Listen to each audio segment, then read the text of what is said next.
Бауырлар, осында жақында Тәңір жауынгері деп Ақсарбаз атамыз айтты, Ресей ыдырайды депті.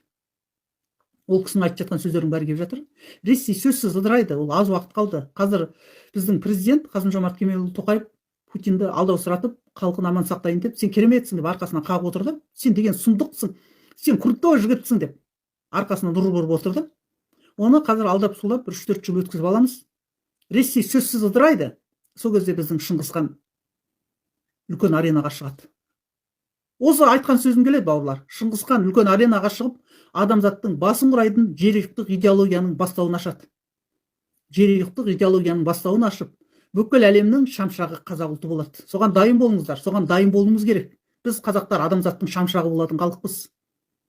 Жаңағы енді еврейлер қазір керемет білімді бүкіл адамзатты басқарып отырмыз дейміз ғой енді. Сол кезінде еврейлердің ұлт батыры Мұса біздің Қызыр атадан келіп білім алған.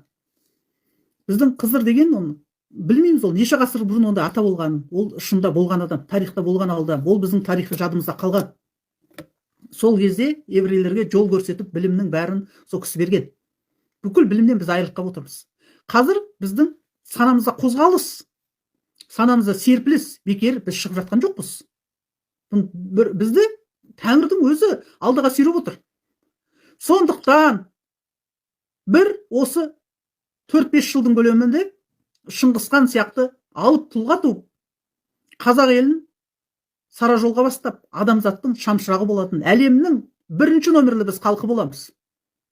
4-5 жылдың көлемінде Шыңғысхан секілді алып тұлға шығып, біз қазақ елін адамзаттың шамшырағы қылып, ұлы жолымызға салады. Сол жолымызға біз ораламыз.